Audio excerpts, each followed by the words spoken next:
Oh, man. The only foods the Vorta really enjoy are kava nuts and ripple berries. Saurian brandy is, of course, Captain Sisko's favorite. And what is the force that binds us all together? Hello, everybody, and welcome to the Seventh Rule with Cirroc Lofton. Hello, hello. My name is Ryan T. Husk. Today we are doing a review of Deep Space Nine, Season 7, Episode 6, Treachery, Faith, and the Great River. Story by Philip Kim. Teleplay by, of course, David Weddle and Bradley Thompson. We hear their names all the time. Directed by Stephen L. Posey. This is November 2nd, 1998. Where were you? And of course, it is a Nog episode. Malissa Longo is joining us. This is going to be so much fun. We interrupted our show tunes to talk about this episode. How's everybody doing? All right. Doing good. Doing really good. It's going to be fun. You know who else is doing real well? Is our friend Andrew Corvin. Special thanks. This episode is brought to you by Andrew Corvin. Thank you, Andrew. This episode is for you. We hope you enjoy it. Now let's talk about it. Sweet. Yahoo! I like this episode a lot right off the top. I'm excited to talk about it. It's one of those episodes where, it's just, it's a good episode when you fill up your notes really quickly. That's like one of the signs for me when I have a lot of stuff to write down. If it's a bad episode, I'm really pulling. I'm like looking at the light or something. like look at that lamp. That lamp is cool though. So. Yeah. or great outfit. He's wearing, Garrick's outfit is great. Whatever it is that is secondary to the storyline, I have to start looking for details in the thing. But this one was kind of easy because it was just the story was flowing so well. Yeah. And it made me just like, I wrote down, I was like, wow, David Weddle and Bradley Thompson, their ability to write conflict and drama and keep the tension, the intensity flowing is really remarkable. And I just took note of that as I was watching the pace of this episode and kind of the escalating climactic drama as people were not getting along. And I thought they're just so good at writing that kind of style of television. And both in the comedy and the drama aspect, there was great tension all the way around. Escalating, right? It just kept escalating. And so it was like the stakes kept getting higher and higher. And I think that was one of the beauties of how they approached the story, not to mention how they revealed backstory as they continued this tension. I thought a lot of the backstory was really great between Odo and Wei Yun, which is right off top was just, you knew you're in for some good acting when you see Jeffrey Combs and Renee in the scenes together. You know that they're both going to bring it. And I thought they did a very good job of that. And then with the O'Brien Nog as the other kind of B story, that was like, it was just so special to watch. The kind of like camaraderie between them, the like, trust me, I got this type of, attitude that Nog was creating in this episode. So I just loved it. You brought up so many good things. And first of all is we have got to, one of these days, some way, somehow, talk to Bradley Thompson and David Weddle. And just, I would love to just pick their brains because they did so much. They worked as story editors for, dozens and dozens of episodes. They've also written episodes themselves. And they're clearly, just this two-man team that works super well together. And I wonder like how that relationship works. Like if one is the ideas guy and the other one is like the logistics guy or the person that says, no, you can't do that, or if one is more of the drama guy and the other one's more of the comedic guy, or if one writes good, plot lines and action, the other one's better with dialogue. I just really want to know how these two fit together because they're clearly one of the best duos in Star Trek history. Yeah. Great stuff. What I imagine, and this was just a guess, is because their dialogue is so good and they're really good with these two people scenes. I think they kind of act it out and go back and forth, you know, and like he says something slick and smart to him, and then he like replies with something else that's even slicker. He's like, okay, I want to be Wei Yun. I want to be, but you, I always have to be Odo. Yeah, but you do such a good Odo. Because you're grumpy, just like that, right there. When you press your arms, that's such Odo. A good Odo. Let's flip a coin. So I think it's kind of that relationship because you feel I don't know. There's this thing between the way they write. It feels authentic to me. It felt like it wasn't, you know, that it was occurring and unfolding naturally. There was a lot of distrust, for example, for Wei Yun in the beginning. Like, all right, let me see about this guy. He's like the first thing I wrote down as the Wei Yun scene comes in, he walks in. And he says, "I'm defecting," all right? So I was like, "Wei Yun defecting?" ? You know, WTF? You know, I don't know about this. Yeah, what's really going on here? Right. And then in my notes, I wrote, "I don't believe him." Right? Like, I don't believe this Wei Yun. Right away, as the act closed, and then it reopens with the next scene with the brand new act, and the first line. I know you don't believe me. Yeah. And I was like, perfect. That because I just wrote that. I don't believe him. And he comes and says, I know you don't believe him. So they're addressing the way I feel as the audience watching. Right. And they're right away getting to it saying, okay, I got to reel this guy in and get him on board with what's happening. So he says, I know you don't believe me. And then Odo has the great response. He's like, I believe Gold the Soul is dead. Like out of the thing he just said. Yeah. Yeah. I believe that. So I thought that was a perfect, comeback.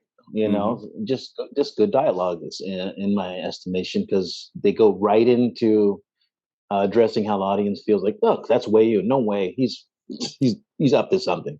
Exactly. They're walking us through it as the audience. They're like, they know how we're going to feel. They know how to address it. So Odo is kind of speaking for us. I don't believe you. You need to prove it to me. And then Wei Yun says, he asked the question. Wei Yun answers it pretty well. And so we as the audience can't help but be like, well, if Odo trusts him, or at least Odo somewhat believes him enough to give him the benefit of the doubt, then that's the writers giving us a wink saying, and you should give him the benefit of the doubt too. Exactly. Okay, if Odo's got his back, I guess we can. But we're watching you, Wei Yun, number 6. If he was able to convince Odo, the ultimate cynic, then maybe we should be a little more. I 100%. Did you guys feel like, not to change the subject, but this is what's been kind of sitting on me all day, besides these Beyond bratwursts that I had last night.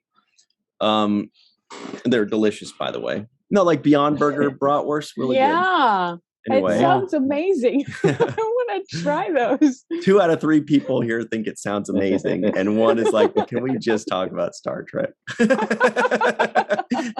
So, but one thing that's been sitting on me is how this very much the other plot, the I guess technically maybe the B plot, Nog's story with Chief O'Brien felt so much like the Jake and Nog hijinks episodes that we've seen in the past. The self-sealing stem bolts in progress, the baseball card one that we saw like last season. There were 1 or 2 others like that. But now, Chief isn't his willing partner like Jake was. Chief O'Brien's not, it's not like a tag team. It's kind of like Nog is doing it on his own and proving it to Chief O'Brien. And then I find myself thinking, well, I wonder if it would be more fun. It would be more fun for me if Jake Sisko was there with Nog doing it. But then I can understand how Chief O'Brien's like, dude, we can't give a civilian my security codes. I could give it to you maybe, and I'm regretting it. But it definitely had that feel of another one of those Jake and Nog hijinks, switch this for that and that for this. And I wonder if that was just something that's been sitting on the back burner for a couple seasons, where they wanted to see, Nog doing one on his own, or if it's just kind of feels like it probably just came together organically. Like they just needed this story, and they're like, well, we've seen Nog do this before. We know he's capable of it, and it just kind of fell into place. I feel like it fell into place pretty easily. Yeah, well, and it felt like it was the first time that Starfleet and his full-fledged Ferengi mode combined together and worked for the greater good. He used all of his Ferengi skills and all of his Ferengi knowledge and all of his big Ferengi ears, rather than his first set of ears, because they learn about the Great Continuum when they still have when they still have their first set of ears, which raises so many questions. But they're like their teeth. They shed them and then they get. Yeah. I wonder if they have like 10. Like every year they just get a new set of ears that shed off, and then they come and in. Do they like keep molting. them like in a jar? As this is my first set of. And then if it's like super flaky, like snake skin, like molting, and then they could just add water and it turns into like oatmeal. Oatmeal? Oh, don't know about that. Lobe meal. I haven't seen shedded snake skin oatmeal, but that's maybe something new. No, but I definitely loved. I have to agree with you that it did remind me of the stories that Jake and Nog had already, experienced. Yeah, and it felt like he was bringing that kind of playfulness and experience that we had seen to O'Brien now. So he's basically saying, hey, O'Brien, let me show you how I grew up and what I know how to do outside of Starfleet training and protocol. So I thought, and this is what I learned growing up on the promenade and getting into trouble with Jake. So I think that really was appropriate. I almost expected him to hit me up. I expected to see myself in this episode. But more like somebody who was being used in the process. Like, hey, Jake, I need your, whatever it is that I have. Like, I need that thing that you have, that Willie Mays, that Willie Mays card that you have. I need to borrow it for 3 days, or something like that. Like, why do you need my card for? That kind of I expected him to be trying to, reel me in as part of this mass exchange of, goods in order to get what he wanted. But I thought it played out very well. I did enjoy the whole Worf and Martok kind of, the whole missing blood wine. Yeah, I did. I really loved that. And just the stuff that Aaron does when he plays Nog, that is fantastic.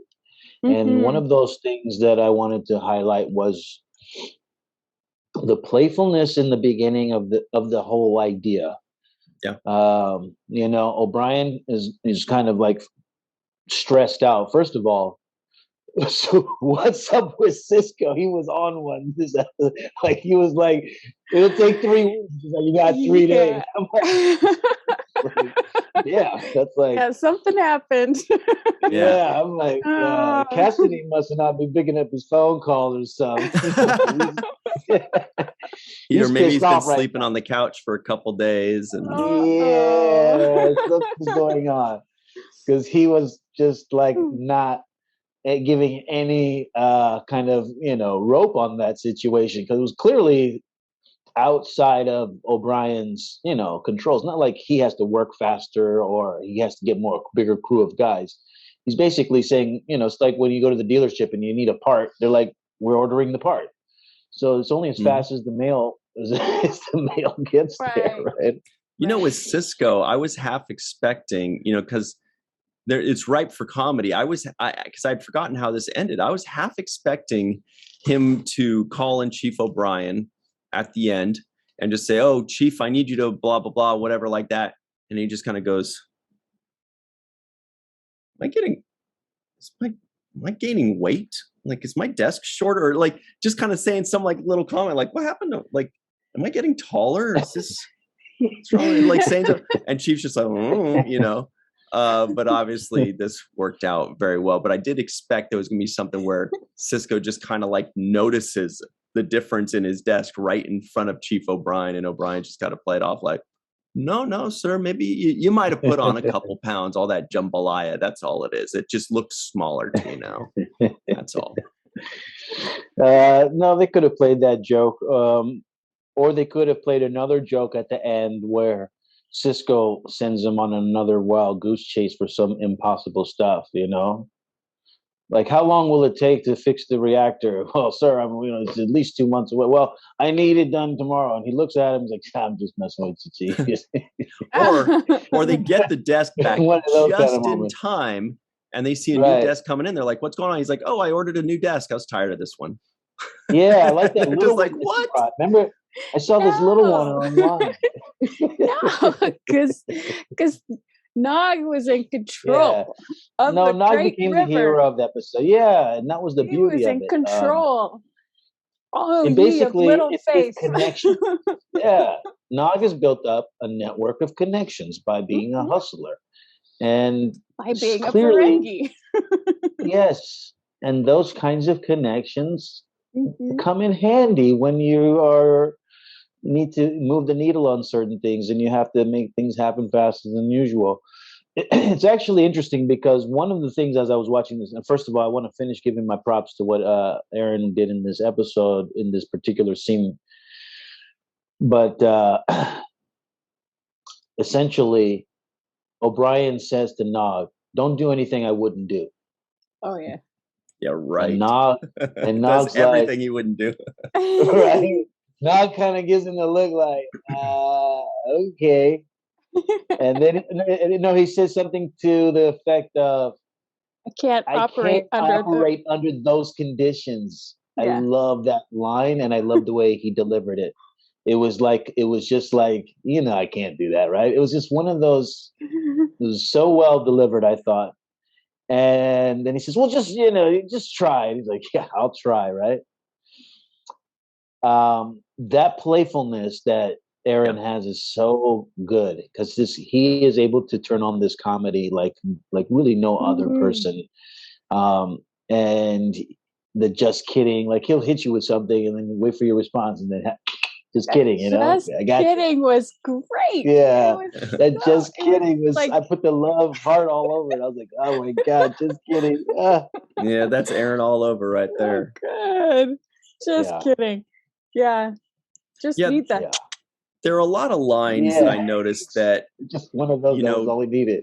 Aaron probably read it differently. Sometimes actors read something differently than you think the writer may have envisioned it when they wrote it down. Like just a regular yes, sir, or right away, somebody will add something to it where the writer wasn't thinking about that. But when the actor makes that decision and adds something to it, it just gives it more layers and it makes it better. And Aaron was doing that all over the place in this. He kept adding, he kept adding basically a little bit of Aaron flavor into some of these deliveries, which just gave it so much more. There's no wasted lines. Every line had a little extra into it. It was really fun to watch him do that. And, that's what we loved about Aaron, the actor I loved about him before I met him, as well as after. This is what everybody loves about Nog, the character. This is why so many people love him so much, is because there's just so much humanity and personality in every scene with him. Yeah. And it is, and like you said, it's not, he doesn't give you the typical expected line read.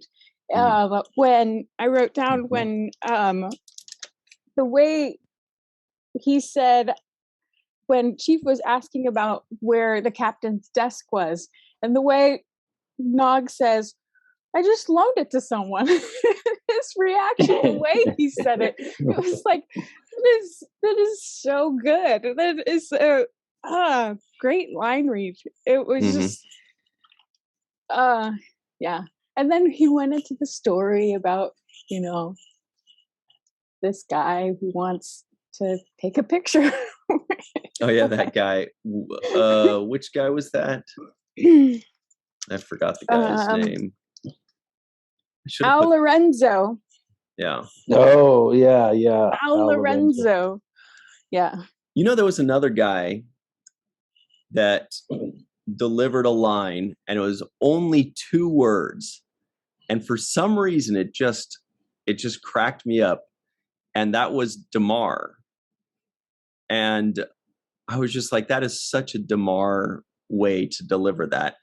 And the line was just, your face. And it was when the female changeling was getting all crusty faced. Oh, yeah. And then most people, most characters, I should say, when they're talking to a god or your superior and there's something wrong with their face, they'd be like, what do you look at? Oh, your face, you know, like Wei-Yun would be like, your face. Your face. Right? He would deliver something all snivelly and looking up. But DeMar was just like, your face. Like accusing, like why are you making me look at that garbage? You know, like he was accusatory the way he said your face, and he just like lasered it at her. I was like, God, so insensitive. I loved it. Yeah, he was offended by it. Yeah, he was offended by it. Your face. What do you think? Like you're making faces at me. Like what is it? The hell is that? Your face. And then when the founder did the concentration move and smoothed it back out again, and DeMar, as he was walking away, he added again another line that I thought well delivered. Something's wrong with her. I don't know what her damn problem is, but you go figure it out, Wei-Yun. Something wrong with that. Your gods are she can say whatever she wants, but I don't believe it. Yeah. Something's wrong. Oh my God. Yeah, he's like, hey, I ordered a pizza, not a pizza face. Oh no. Oh. Speaking of pizza. Wow. Yeah. Where okay, Cirroc, where is Malissa gonna go with this? Speaking of pizza, I have no clue. Okay, go ahead. Okay. Speaking of pizza, Wei-Yun is eating pepperoni pizza with chopsticks. Oh, I didn't even notice that. Oh, I didn't even notice that. Good eye. It was so funny. I'm like, that's a pepperoni. Wait, those are chopsticks. It's a pepperoni pizza. Oh my God. I'm so ashamed for missing that. That's brilliant. Wait.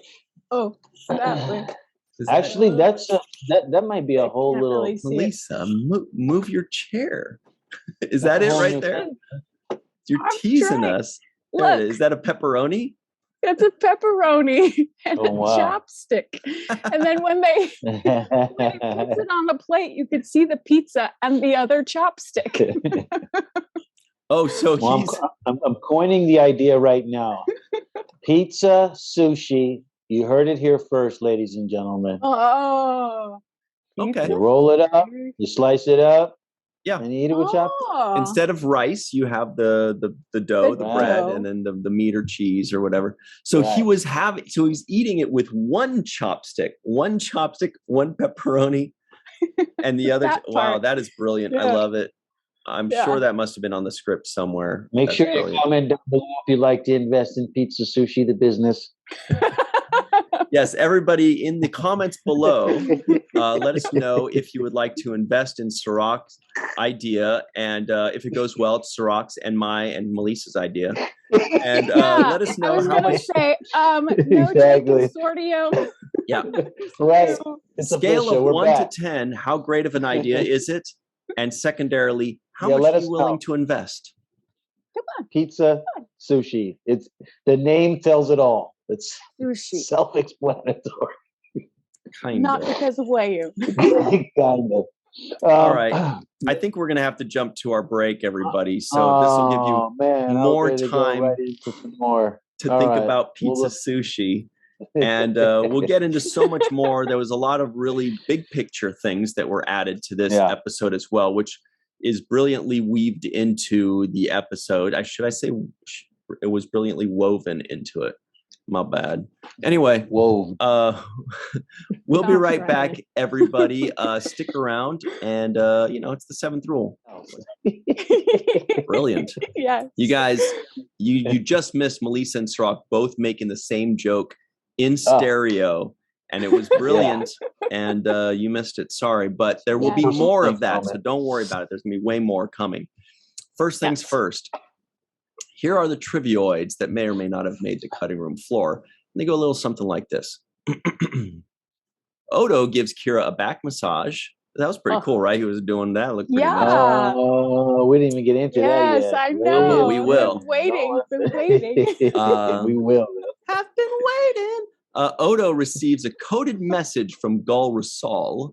Quark's bar is closed. The sector quartermaster said it would take 3 weeks to get Deep Space Nine a new stabilizer, but Nog says he can get it in 3 days. The Dominion has established a new Ketracel White storage facility in the Pelosa system. That one's ripe for jokes. Chief Edgar Willoughby's wife's name is Cynthia, and he has had 2 kids, Melissa, age 8, and Edgar Jr., age 5. Keeping track of clones is a full-time job. Wayun 7 thinks Damar killed Wayun 5. The captain's desk is missing. What is the force that binds us all together? The old dorsal field junction trick works again. The only foods the Vorta really enjoy are kava nuts and ripple berries. And lastly, Saurian brandy is the captain's favorite. Can I just say the number of NAMs in this episode is a mile long? Really? I only got, well, yeah, there's a lot. You're right. The Al Lorenzos and all of those people. Al Lorenzo, Chief Edgar Willoughby. Right, but Melissa, see, had we ever seen those people before? But they're kind of essential to the thing. But then you have Gul Rousseau and Sorella and Wayun 5 and Captain DeSoto and Captain Picard. Right. And but Gul Rousseau, have we seen him before? I think we may have in a previous episode, right? Yeah. Like long ago. Yeah. Improbable Cause. He was Odo's informant in Improbable Cause. And they met in that cave too, right? Yeah. The Trill Cave. That's totally the Trill Cave. I know, right? The milk bath Trill Cave. Yeah. Yeah. There were a lot of NAMs. I just saw DeSoto and Picard. I didn't really keep track of the ones that Nog was trading with. Yeah, even those though are nobodies. They were NAMs. I did. But I did write down DeSoto and Picard though. DeSoto was a really important one, and I'll tell you why is because he was actually in a Next Generation episode. He was Commander Riker's previous captain. So that was a really cool and interesting one. And right away when they mentioned DeSoto, I was like, whoa, I did not remember them mentioning DeSoto before. That is really, that was cool. And then of course we know Sorella, when he says my wife, we know who that is. Well, and Picard, you can't miss. And then he actually says her name. Oh, did he? I missed that. When Nog brings him the better vintage, he's like, Sorella, this is better than the one Sorella sent me. 2309, of course. Of course. 762309. Oh wait, something like started singing the actual numbers. 72309. Yeah, something like that. But no, there's a lot of things that I thought was crazy. First of all, with the whole liquid massage scene, I was like, oh my gosh, he doesn't even need oils. No. Right? You're already set there, and you don't have to towel up after. Yeah, he gets it wet. But I was just like, whoa. I'm sorry, he gets wet. So, is that better? No, I don't know. Okay. But anyways, thank you, everybody. Good night. This is the last episode of the 7th Rule. We hope you enjoyed our show. I was definitely watching it like this is kind of this is a little bit of a private moment that we all kind of thought in the back of our head. I didn't think they would actually start showing something. Yeah, but could you imagine how amazing that massage must be? He's got magic powers. That's his super ability right there. He's got liquid hands. Gosh. I want an Odo massage. I actually thought of something when I was watching this episode. Is this something we could say while we're recording? Yeah. This So those of you that go to Vegas know about the Vegas convention every year. They know about these machines that they have near the entranceway that are liquid massage machines, right? So you get inside, and I think it massages you with water or whatever. There are these, liquid massager things that they invented, right? Yeah. And I thought to myself, wow, this probably was the conception of that idea, like, right?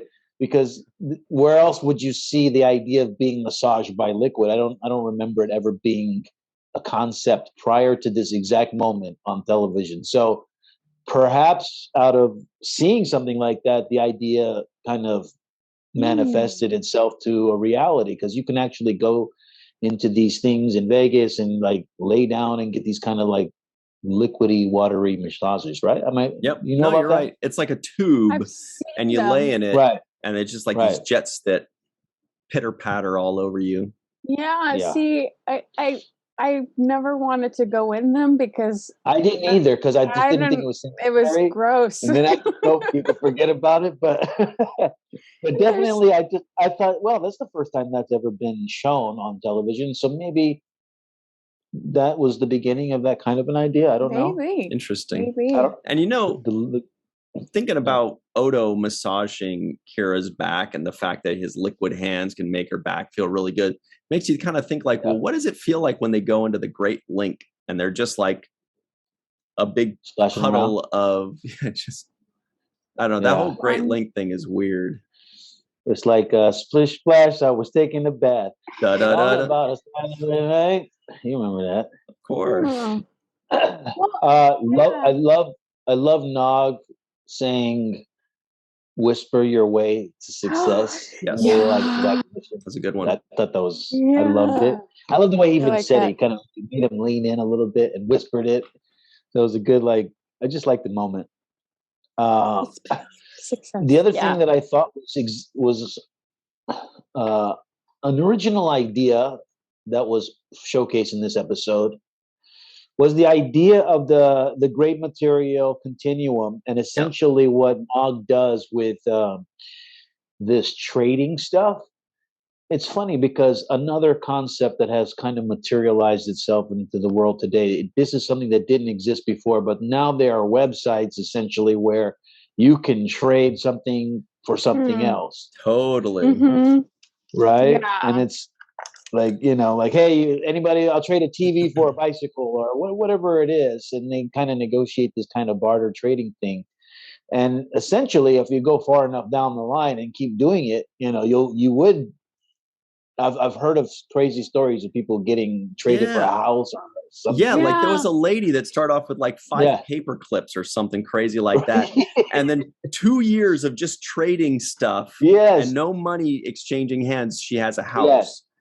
And I'm like, well, I'd be patient enough to wait 2 years to get a house out of 5 paper clips or whatever it is. Somebody, if you're listening and you know what we're talking about here, give us that answer in the comments below, because I do remember seeing that and it was just crazy. Yeah, I heard the same thing about somebody trading their way up to like crazy stuff like that, or like trading their way to a Michael Jordan rookie card. Yeah. Like, well, how did that happen? And like something small kept snowballing into, they just kept upgrading the trade and finding. And so this idea of great material continuum is actually real and is something that has been manifested in this website form, which didn't exist prior to me seeing it in this episode of television. I don't think so. Well, so I found the thing real quick. I don't know how much time it took her, but a San Francisco woman, of course, San Francisco, the home of the creative. She says, after 28 trades and all the ups and downs, I finally did it. And it was a $79,800 home in Clarksville, Tennessee. And it's a fixer-upper, but oh no, it took her 15 years. In 2005, she used a red paper clip and made a series of trades. Okay, and then it went up to in May 2020, but maybe that's a different guy. Kyle McDonald apparently did it from 2005 to 2020, a red paper clip. But it's been done. Anyway, yeah. It's been done. Yeah, absolutely. Yeah, but it was actually based on classical liberal economic theory, most notably from Austrian School of Economics. And there are two specific philosophers who spoke about this, and one was Adam Smith, and the other, and I can't remember the other name, but they actually took it from liberal economic theory, where those Austrians got it from the Ferengi. That much we do know.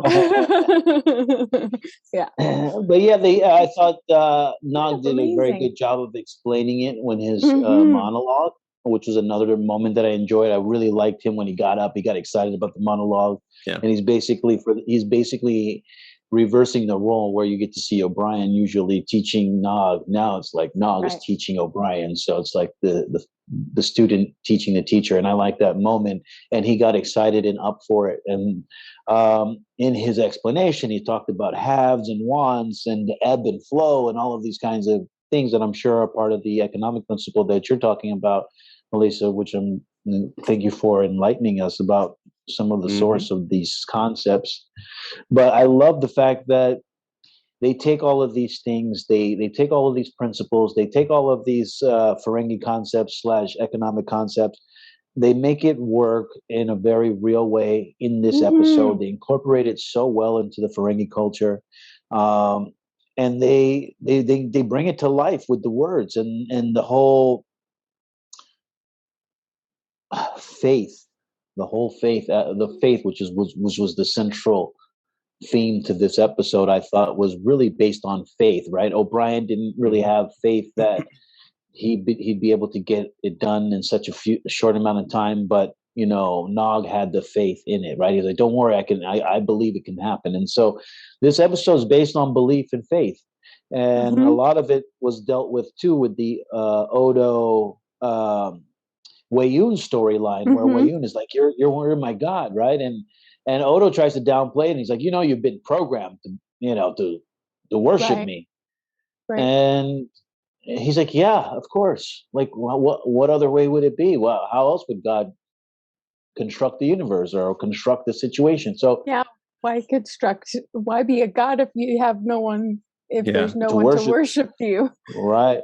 Yeah. And so I thought that was a great concept about just faith. And even though Odo doesn't believe and doesn't have faith and is essentially, for all intents and purposes, an atheist in this particular conversation, even though he doesn't believe what Weyoun believes, he still respects his belief at the end, which made me kind of really tear up. And I was like, man, this is an A+ moment between the two of them. When Jeffrey Combs as Weyoun says to him, please just give me your blessing, in his kind of dying breath, like, looks up at him like, a baby kind of looking at a parent. And he says to him, just give me your blessing. Just, that's all I want. And Odo's like, I don't, well, yeah, he's like, at first he's like, I don't want to, and then he realizes the guy's dying. Yeah, what does it hurt? I'm not gonna have this big old argument about, he's like, if that's gonna bring him peace in his life, if it means something to him, it's gonna bring him peace in this final closing moments of his life. It's just a personal moment between the two of them. I'm not gonna sit here and have a principled argument with a guy who's on his last breath about faith and religion and this and that. He just said, okay, I'll grant you this peaceful moment. I will give you what he says. I give you my gratitude. He says, for that, I give you my gratitude. And then he thought about it. He said, and my blessing. Yeah. A great pause, Right. great delivery. Renee moved me to tears in that moment. And I was a little tear jerk type of moment. Yeah. And I was just thinking, how hard is that? We could sit here and argue and fight over about who's right, religious, whose God is the best God and whose religion is right or wrong. I think Kira made the same point about her faith in Bajor and what she felt about it, Yeah. But we could sit here and say, hey, you're wrong and you're right. Or the Bajorans are primitive and these guys are stupid and that God is not really a God. And this is, but in the end, if you just respect somebody and kind of like, let the argument aspect of it go and just go more towards the humanity aspect. Exactly. Then all that goes away. All the differences and arguments and stuff. It's just like, what? I'm a good person. You're a good person, and I see you're trying to do the right thing. Let me help you out.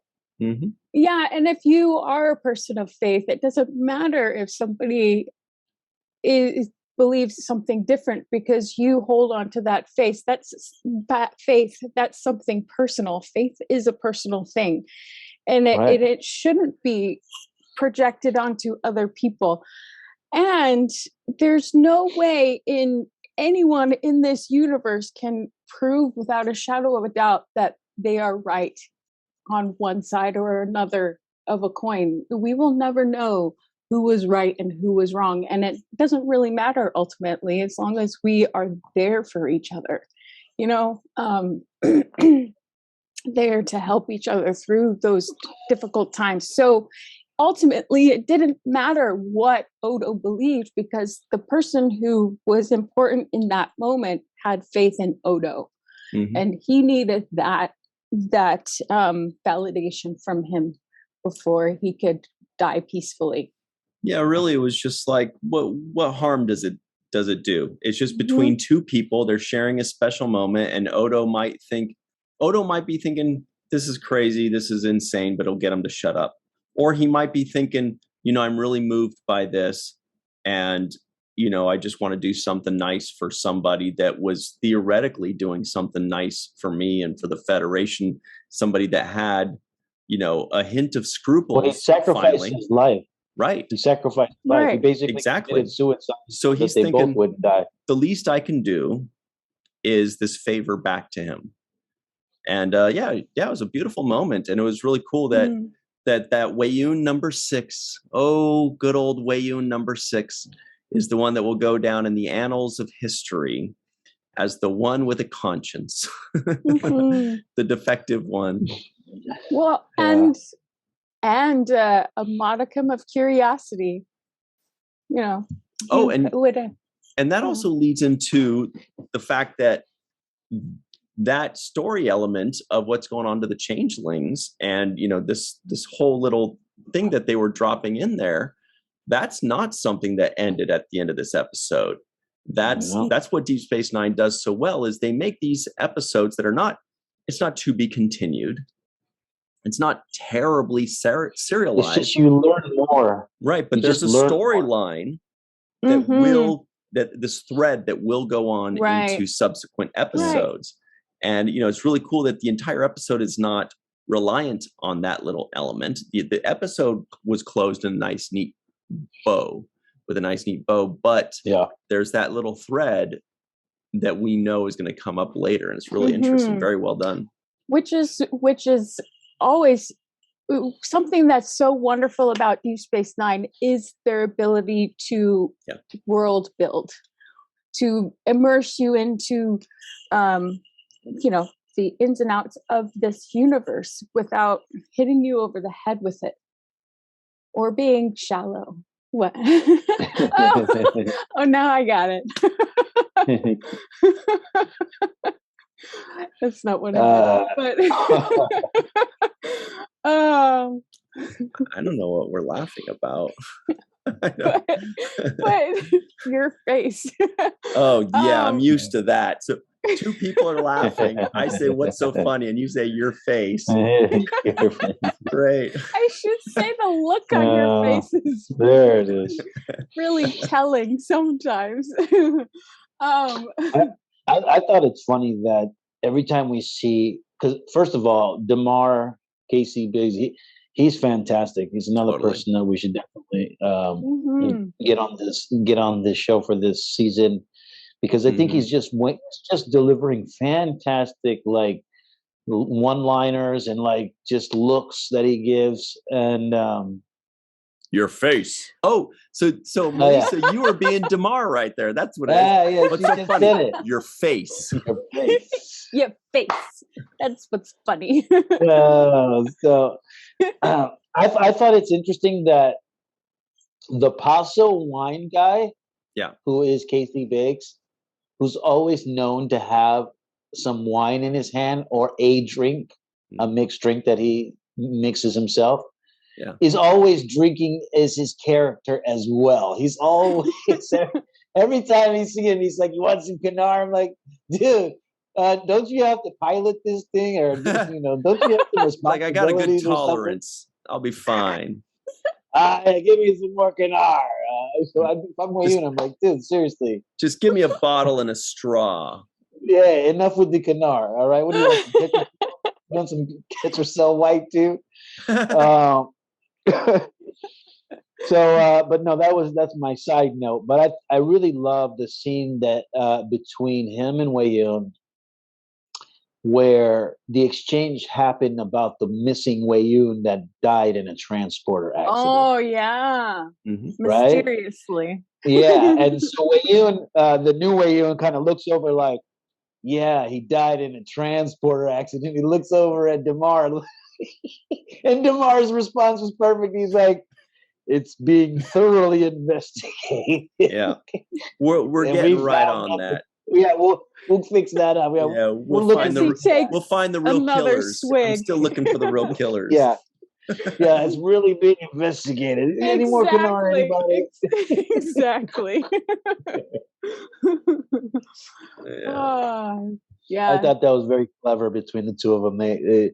They both kind of gave their hand away about what they were feeling inside, without actually fully revealing it in the language. So I just like the performance kind of giving the tell as opposed to the direct language. Hey, and kudos to... No, go ahead.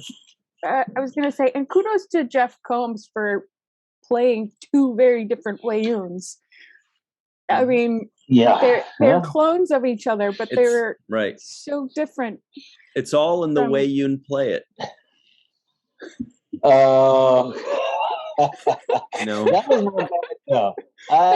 This is why I set that up. Thank you. There you go. That wasn't too bad, actually. Had we ever seen Cousin Gant before? Has he ever been in an episode? I feel like he may have been in a previous episode. This may be something we need to say for the free for all, though. Wasn't he in Magnificent Ferengi? I don't know.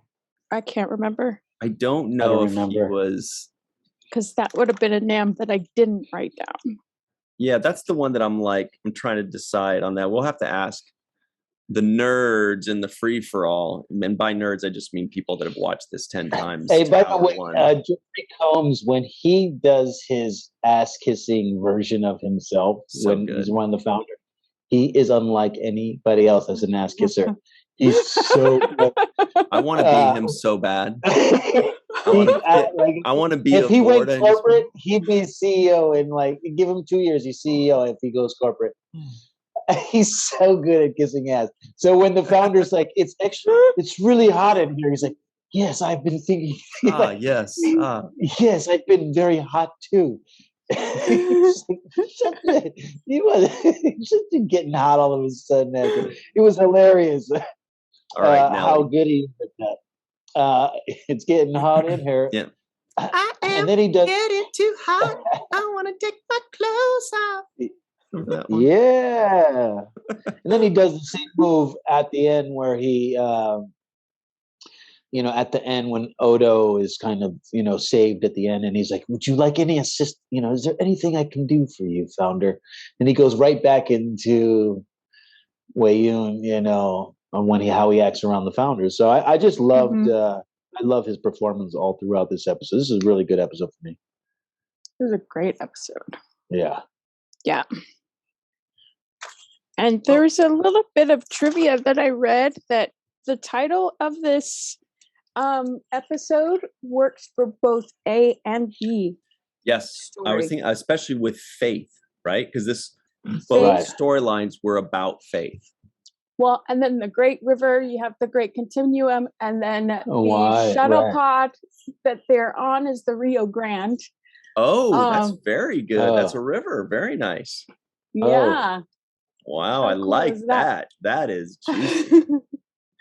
And also the link where the Founders all link in that kind of liquidy space. So I guess all of it. All right. So we'll continue this conversation in the free for all in just a minute, everybody. But before we go, we are going to list some friends of ours that deserve mentioning, and their names are in no particular order: Tierney C. Dieckmann, Anna Post, Rex A. Wood, Anil O. Palat, Erica Strom, Joe Balcerati, Mike Gu, Dr. Stephanie Baker, DQ, Neil Akasaka, Justine Norton Kurtzen, Carrie Schwent, Faith Kim, Homer Frizzell. Let's call him Homer Freezy out somewhere in New Yeezy. It's been long enough. Dr. Anne-Marie Segal, Eve England out in Wales, Yvette Blackmon-Tom, Carmen, a.k.a. Skillet, Timothy Baum, TJ Jackson-Bey out in Missouri, Bill Victor Arucan, Titus Mohler, Darlena Marie, John Mann, Dr. Mohamed Noor, and of course, y'all know where I'm going with this, Dr. Susan V. Gruner, Insect Champion of the World. All right, we will see you next time. But first, time for the free-for-all, so stick around and always remember the 7th rule. Well, hi there, everybody. Welcome back to the 7th rule with Cirroc Lofton. Hello, hello. And Malissa Longo. Howdy. This is the free-for-all. We are joined today by Carrie Schwent, Delphine, Nagiram Patse, I think I said it right again, Anil O. Palat, Faith Howell, Dr. Mohamed Noor, Dr. Susan V. Gruner, and we have Tierney C. Dieckmann wearing a radical shirt. It looks like a virtual TrekCon shirt. Loving it. Cool. Actually, Malissa Longo, we didn't even mention you have a cool Ferengi shirt that you probably made at Walking Art, made by Melissa.com. And it says the Great River will provide. No. Perfect for this episode. Appropriate clothing. All right. Well, let's get started. Let's have some fun. Oh, you guys, first things first. Jake Sisko guesses the IMDb score. Ooh. I like this episode. It has to be an 8 or higher to me. Just because I think it was a great episode. So I'm going to go with an 8.1. Ooh. Anybody else have any guesses that hasn't already checked? I've checked, so I can't. I'm out of this one. Mohammed's thinking hard. Too. What do you say? Oh, you checked too. Yeah. I'll go close so I can say 7.9. Okay. Ooh, Sue's pissed. What'd you say, Anil? 8.2. Okay. Around there. Anybody else? Okay. 9.4. There we go. All right. Anybody got $1? $1? Anybody going for $1? DJ's not here, but he's got a guy. He just called him. And the price is right. We actually have somebody that got it right on. It is a Neil. It is an 8.2. And Cirroc, you guys were all really close. Mohamed said 9. Cirroc, I mean, Sue wasn't that close, but but she gave it what it should have gotten. That's right. Damn straight. It was a great episode. Great episode. Jeff Combs deserves a 10 for his acting chops on this one. 2 10s, one for each roll. Really? Good call. The 20. All right. Well, Dr. Mohamed Noor, let's start with you. Have you watched this episode recently? And if so, what did you think about it? I did watch it recently, and I really enjoyed it. I remember watching this before and really liking it because I remember the quote unquote the good Wayun. Yeah. I thought it was great. I thought the performances were great. The thing that struck me now, as a scientist, I honed in on something potentially a little bit unusual. It was a passing comment by Nog, which was he mentioned something like, "Oh, we learned that when we have our first pair of ears." I was like, "Yeah, they shed ears." Yes, yes. So awesome. That was fascinating. I was like, "Oh, are they like antlers? They drop them and they just grow back new ones." Or and something. how many do they do it just once, like humans and teeth, like or is this just like snakes and skin? Yeah. No, I thought that was fascinating. But yeah, I thought the plots were great. Everything was well acted. And it was nice because it's interesting. It didn't seem like it would have been super expensive, and that like so much of it was in like the shuttlecraft and things like that too. But nonetheless, it had a great plot, and it was nice with this introduction of this concept of the founder disease, which of course, many of us know where that came from and stuff. But it was a nice introduction to that as part of the process. So it gave a point to it at the end, even though that one Wayun died, he was able to transmit that vital piece of information. So yeah loved it. Nice. Well, if you really loved it, you wouldn't have given it a 7.9. Oh, I was just guessing what other people say. Not what it deserves. I'm with Sue on what it deserves. We all know when we're guessing, we're not saying what we think it is. We're saying look, IMDb is a pretty fickle. There's some people out there that give something a 1. They're like, I don't like this character, so every episode they're in, I'm going to give it a 1 or whatever. Who knows? It's like Yelp reviews. Or I didn't like that color purple that person was wearing, so I'm going to give it a 1. I'm personally offended by this thing. Someone wearing purple, huh? Sounds like she's talking about Jake Sisko. Aww. Not in this episode. Not in this episode. Faith, how are you? Have you seen this episode recently? And if so, do you remember liking it? Do you love it? I watched it an hour ago, and probably last week and the week before that and the week before that. So yes, I have seen it recently. It is one of my favorites. I feel like Nog shines so much in this episode. And so he's just so much fun to watch. And it's, I liked also, like Dr. Noor said about the ears. I'm like, that's just such an interesting mental image. Like, do they just fall off or like weird? Anyway, so. Yeah, I really liked Jeff Combs' acting in this, but for me, I like the story with O'Brien and Nog and all of that. One more thing to aggravate the chief with. So. Yeah, Cirroc and Malissa and I were talking about we've got to get David Weddle and Bradley Thompson one of these days to talk to them about all the cool scripts that they've done and or worked on. But we're going to start with, okay, so what's the deal with Ferengi ears? Do they just fall off? Are they just missing ears like humans and teeth, or do they just kind of peel them off, or what's the deal here? And do they put them under their pillows for the tooth? And get a ear fairies. One day we were in Keiko's class, and I was sitting behind him, and all of a sudden they just fell off. So, that was the first time I found out about it. Wow. All together or one at a time? Right. And together. Actually, they have to hit the floor at the same time, otherwise it's bad superstition. Bad Great River luck, yeah. Love it. Is it like a loose tooth that you want to wiggle it all the time? No, Ryan actually, you're right. It's like the skin of a snake. It actually it's like it just comes out like a shell, kind of like a shrimp shell or something. It has that appearance as that kind of makes sense. Or like imagine it would be itchy right before it came off. Yes. Yeah, dry and itchy. Yeah. Mm-hmm. But you can't scratch it because then you know what happens. And they'd be super and then can they not hear for like a couple days after until the new ears grow back? Well, the hole's still there. But then it's all like distorted and they're sensitive. Like, they can hear, they just can't lay down on their head. They have to use a special head wrap that black women use and black men use. It's a do-rag type of thing. But then after that, after a week or two, something back. else I don't for know why No I'm J talking about this like Consortium. I'm the expert. No. Like I'm actually talking like I went to Duke to study this. Well, when you said Mohamed, that Nog's ears fell off in front of you in Keiko's class, I was like, this might have actually happened, you know, that they had to take like 15 for makeup to come and glue it back on. It was season 1, episode 2.5. You guys didn't see it. Half episode. No. What about when you were teaching him to read? They could have shed then too. I thought it was dandruff.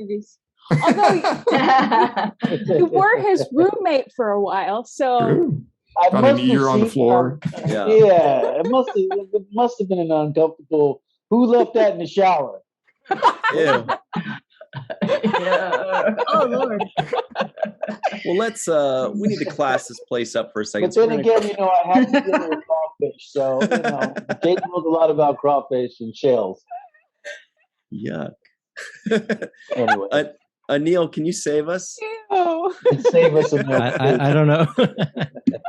Yeah. Oh, we could. If you have more thoughts on ears, we're all we're all ears. I don't know that I do, but this is one of those. Rule, you know. But I think this episode is one where I like the B story almost more than the A story because it's just. I mean, yeah, Nog is just, it's so great. And then, you know, like the idea of the Great River is such a great concept, makes so much sense for a Ferengi. And I really like the parallels between the sort of the religious component, right? So he's talking about Ferengi religion. And then Weyoun is, you know, they have an origin story, you know, the founders give them an origin story. Totally. And you could almost imagine like O'Brien in another situation could start believing in the Great River, right? Because it worked out for him, and he was like, so you could kind of see how that came to be. But I think the line that got me in this episode, I thought was really great, was, "What's the point of being a god if there's nobody to worship you?" And I think that says a lot about both religion but also power. I think that was just a great line. So yeah, great episode. Yeah, we didn't touch very much on the origin story, but that was another really interesting. I mean, we got you know, more information about the Ferengi and their ears. We got more information about the founders of the Dominion, and of course the Vorta. Yeah, a lot of really good stuff in there. A lot of, you know, and of course, since it's David Weddle and Bradley Thompson, they've kind of had a hand in helping to writing all these episodes that they probably feel very comfortable adding more to the lore of these creatures and races and people. So Anil, real quick, do you think the Vorta also shed their ears? I just wonder how they do their hairstyle. I wonder, like, how much effort does that take every morning? Use the Kazon comb. Yeah. It goes through much easier. Well, Delphine, out in Toronto, where they shoot Strange New Worlds and Discovery and whatever else is coming next, how are you? And what do you think of this episode whenever you saw it last? Oh, I'm good. I really love this episode. It's very interesting. I like the contrast in cultures for Nog and O'Brien, because they were brought up differently, you could say. And essentially he's telling O'Brien everything will work out, but O'Brien can't seem to compute that in his brain if he doesn't follow all his steps. So I really like that. And then I love the fact also that the founders, who are supposed to be the villain, you find that they have a little heart, because they reward the Vortas, even though they're using them for, you know, nefarious reasons, but they found a place in their heart where they rewarded them for helping them. Mm-hmm. So I thought that was interesting. So in the end, you start wondering, are they that bad? Or you know, they could be redeemed, maybe. I don't know. Let me ask you this, Delphine. Was there any part of you that thought, maybe it's not true, maybe that's just what the founders told the Vorta when they genetically created them and they just made the whole thing up? Actually, no. I thought they really did it because they thought they could use them in the future. Mm-hmm. Yeah. Yeah, that was a really cool story. Yeah, I thought what you thought too. I thought that it's possible that, and I think Odo kind of alluded to that a little bit with his facial expressions, like you sure that's how it happened? It's like when, as you know, like religious stories, when you say certain religious stories, like, oh yeah, he died, he came back, and some people who are pessimistic, like, yeah, he came back from the dead. All right. I mean, to me, it's like that level of pessimism was there with Odo, at least for like. But then he started to like lean towards, oh, so then maybe because then it means that the redemption for himself too, though, that his people have the possibility. So it means that he's not cut from like a pure evil thread, right? It gives him hope that he has some kind of redemption in the future for himself.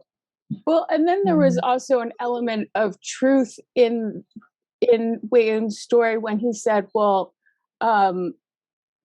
the solids have always been horrible to changelings, which we've kind of seen. This is kind of true. They have always been horrible to to changelings. So there is a level of truth in the stories, which makes me believe that it's. Didn't they say they sent out little like samples of them all around the universe and to see how people react to? Yeah. Mm-hmm. That's what I was thinking. I don't know if Odo is going to be the last of his kind. It's however many they sent out. Well, yeah. Or they are 100 or something. 300. There was 100. 100. One of the 100, that they sent out, and Odo happened to be found by the Bajorans. So, And then I also like that in the end, Odo had to consider whether he really was a god. Yeah. That was a good moment. Very good moment. It was a great episode. Mm-hmm. All right. Dr. Susan V. Gruner out in space. She's floating around Deep Space Nine. Anybody listening in, it's just her background. I'm not really saying that she's out in space. You've seen this episode recently. Positively, what do you think of it? Well, I loved it, of course. I loved both plots. I hate to call them A and B plots, but I thought that Nog is the Radar O'Reilly of Deep Space Nine. For those what about those of us that don't know that reference? That's a MASH reference. Yes. This episode shows us that the Ferengi are not these conniving little knuckleheads. They really can get stuff done. And he is absolutely captain material, admiral material. He knows how to get stuff done. And I thought it was hilarious and great. And great acting by everybody. By everybody. I love that they had Wayun 6 eating pizza with pepperoni pizza with chopsticks. I thought that was hilarious. Why would they have chopsticks in a runabout? Well, it was just from the replicator. He went through the whole catalog. The pizza? Cirroc and I missed that. Melissa caught it as well. Did you guys all catch that? Yeah, he totally stabbed the piece of pepperoni. Yeah. Yeah. Totally missed chopstick. Yeah. And then he was like, that's pepperoni. So we're gonna have a pizza party soon. Tierney C. Dieckmann, what is your favorite topping on pizza? And then secondarily, what do you think of this episode? I haven't eaten a piece of pizza in years. So what was it? But I do like picking the toppings off of pizza like a jackass. So I'm gonna have to go with black olives. Yum. Me too. I will have at some olives.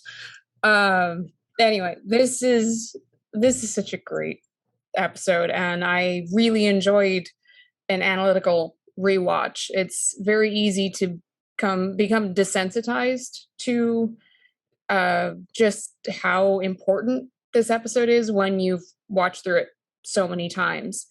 Dog is at it today, so if need be, we might have to. We're pausing while she's telling the dog, hang on, I'll feed you in 10. It's that time of night here, so everybody's coming home from work and he's at the front window just saying hi to everybody.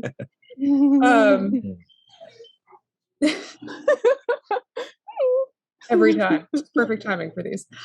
But I had forgotten that this was the first mention of the founder's virus or disease, whichever, which is really messed up when you know the origins. We won't spoiler that. And really seeing Odo for the first time consider that he's part of a race. I mean, really consider it. He's part of a race that acts like gods, has created their own worshipers.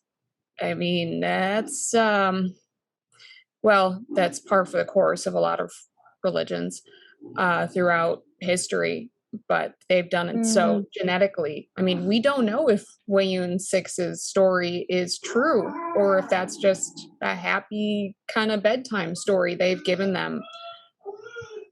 I hope it's true for their sake. Yeah. I like seeing that there is a good side to them, especially with Weiyun 6. I mean, justice for Weiyun 6, man. But there's an amazing contrast with Jeffrey Combs between just what a Weiyun is going to do, what a Vorta would do with Odo on that ship.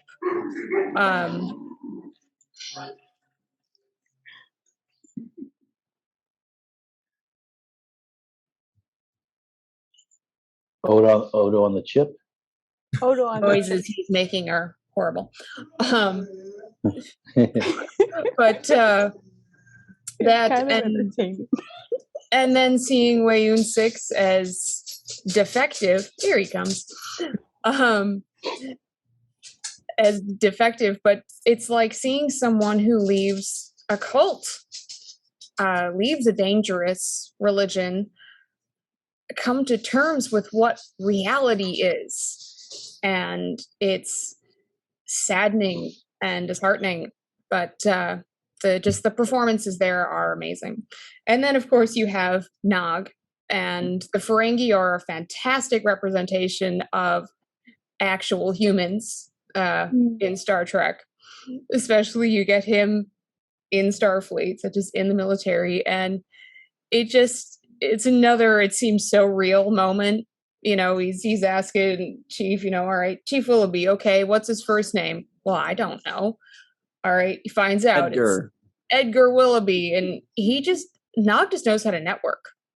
I mean, and that's what you do. He just knows what to do. And if you look, there's a little excerpt. I saw it on Memory Alpha. I don't know if it's in the companion too, but that Aaron had said that very likely no other Starfleet officer is going to think this way. This is strictly a Ferengi way of thinking. And it's pretty great. But that, and you get Damar really showing his hand too. Everybody's kind of up and coming. They're ramping everything up here. And one nitpick. They're in the runabout. Oh boy, here it comes. I couldn't find one. Not the pizza and chopsticks? Oh no, I love pizza and chopsticks. I use chopsticks for everything. I would stab some pepperoni, but they're in the runabout and they've turned off everything. They've turned off life support. Why is, for one, Odo's a shapeshifter? Why is he also cold? I mean, he can shapeshift into something, at least as far as we know. They can survive in the vacuum. A heater. And other things. A heater. Why doesn't he also shapeshift into a blanket, a fire, a damn space blanket? It's not like when he was a human and he was on the peak with polar bear. with Quark. Anything. I mean, turn into a polar bear. Well, Chill but out. it has kind of been established that Odo isn't a very good shapeshifter. He's not a great. Well, also the female changeling said that it was too hot on Cardassia, so clearly they are affected by temperature still, right? Right. Just not in the same way as humanoids are. But she can't change shape at that point. So They I should don't just know. become a campfire. Well, I don't know if Odo can do elements at that point. Could have turned into another Wayun, and we would have just had 3 Wayuns up in this episode. or maybe he could have turned into a visual fire, but that doesn't necessarily mean it gives off heat. Or he turns into a cheater, but it doesn't mean it. I don't think he can turn into fire though. Big old bear. Big old fuzzy warm bear, and just let Wayun cuddle in him or something. Yeah, just go to an absolute sphere to maintain like the minimum surface area. Yeah, or a tauntaun, and then Wayun can climb inside of him. Oh no! Or a kangaroo, and he can jump in his pouch. Yeah. See? Oh boy! See what you've created, Tierney. Now we're all. Oh boy! Speaking of creating, what will Odo change into when you're really cold? That's the next free for all question. Oh god! You really freeze it in the middle. But last thing on Ferengi ears. So we know that they're very potent erosion zones for them, and they fall off and they do all sorts of crazy things. What's the texture like? Soft. We think is it soft like we're saying, they fall off like antlers or snake skin. Is it smooth? Is it velvety? Is it different? And then actually, no, I had one more. They know they wear the visors, in the back of their head. That's never really been given a direct explanation for what it is. But if they have the ears and they change, etc., what if they're almost like jock straps? No.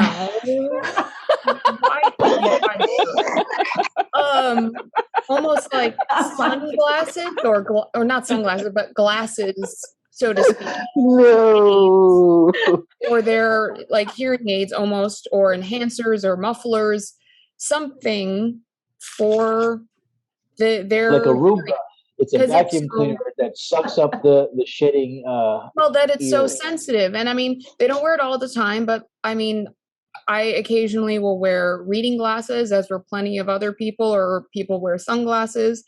If it is something that is sometimes medically necessary, it could explain why, he can wear it in uniform sometimes, and why there'd be different versions, like some Ferengis would wear it in their military uniform, or just with fashion things. People do wear glasses fashionably, so maybe it is kind of like something to do with their hearing, but is also sometimes more, medically necessary. Just a thought going off of the Ferengi's ears. Just their ears? Why not all their skin?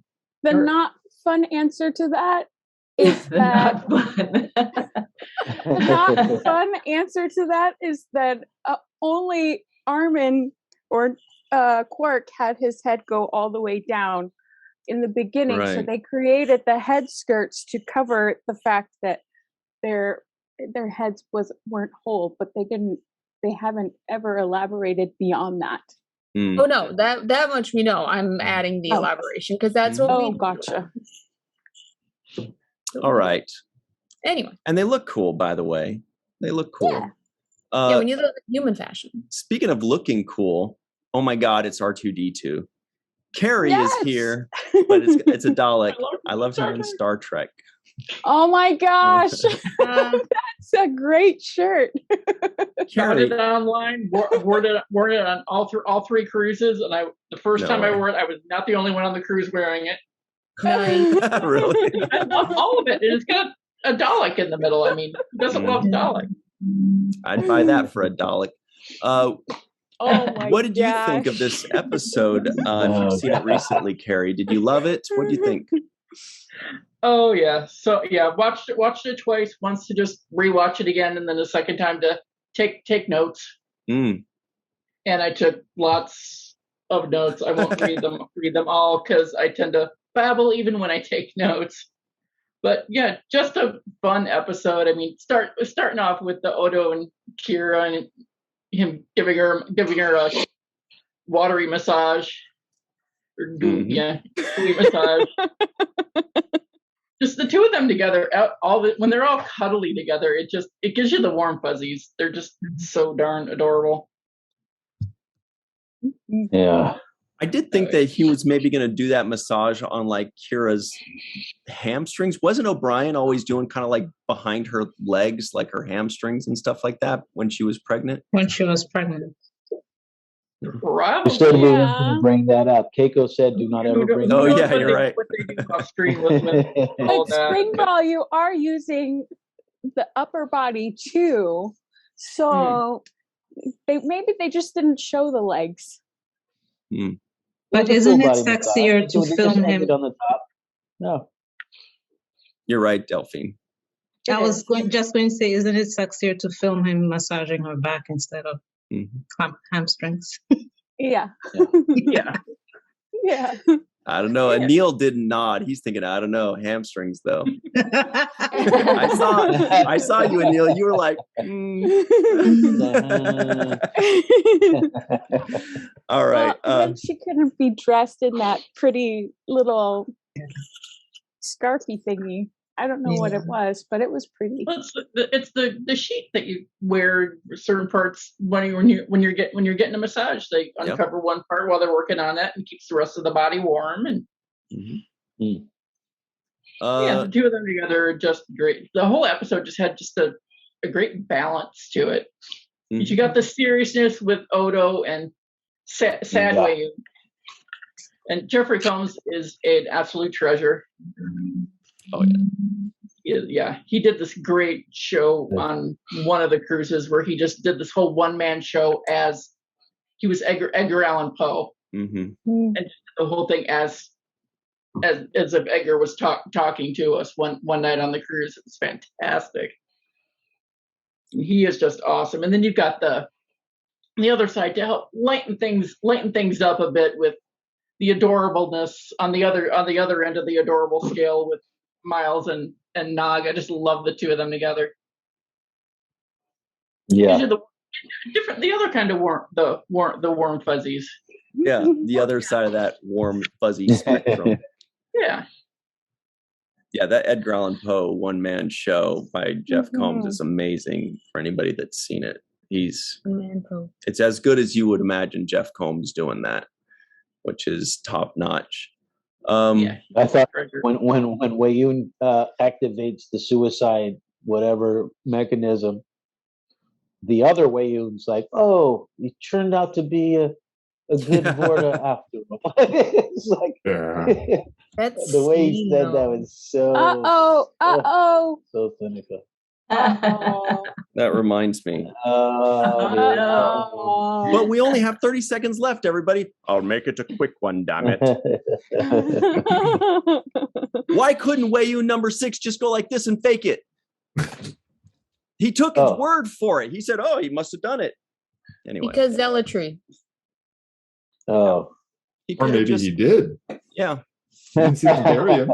Because the other one wasn't like, let me prove it. Yeah. All right, everybody. We do have to run. This has been a great time. Lots of fun. Good episode. Very special thanks for joining us. Carrie Schwent, Susan V. Gruner, Doctor. Delphine Nagiram Patse. Patse or Patsy? Patsy. Patsy. Got it. Say A. He's traumatized, poor thing. Anil O. Palat, Dr. Mohamed Noor, Tierney C. Dieckmann, and of course, everybody knows, Faith Howell. Malissa, Cirroc, and I would like to thank you all for joining us. And until next time, always remember the 7th rule.